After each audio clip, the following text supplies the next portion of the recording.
پاکستان کې د امریکایي سفارتخانې په امریکایي وګړو غږ کړی چې د ممکنه حملې لایره دی په اسلام آباد کې میریټ هوټل ته نه ورځي.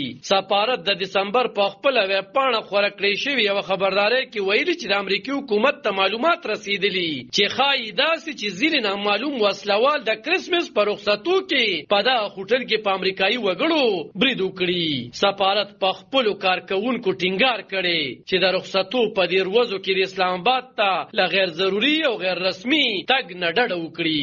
امریکایي چارواکو تر دې مخکې هم په پاکستان کې پروانو بې امنو اندېښنې ښودلې وې. د دسمبر په 30مه په اسلام آباد کې ځانمرګي برید شوی و. د اسلام آباد پولیسو رسنو ته په لیږلي بیان کې ویلي و چې په دې حمله کې یو پولیسوالا وژل شوی او 4 نور کسان جوبل شوي دي. میریټ هوټل په اسلام آباد کې یو عصري هوټل دی چې اکثره وخت پکې بهرني وګړي سفارتکاران او سوداګر پاتې کیږي. په دې هوټل کې د 2008 کال په ستمبر میاشت کې یو خونړی برید شوی وو. یو ځانمرګي بریدګر له چودونکو موادو ډک ټرک د هوټل په خوله کې چولې وو چې لوجه هوټل ته نږدې په پشپړ ډول ویجاړ شو. په هغه برید کې 450 کسان وژل شوي او 216 جوبل شوي.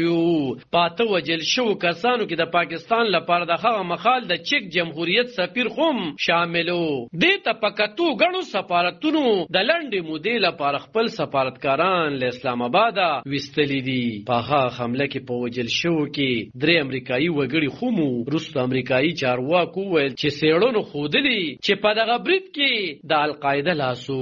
امریکایي ځواکونو په پټو عملیاتو کې د دې نړیوالې ترهګرۍ ډلې مشر اسامه بن لادن د 2011 کال په مای میاشت کې په ایبټ آباد کې ووژه. د اسامه په ځای ناس ایمن ظواهري هم د امریکای لخوا وژل شو.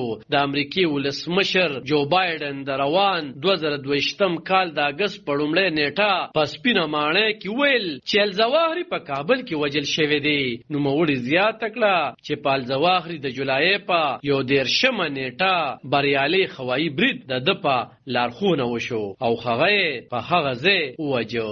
علب خان شیرپو دلبر نیوز 400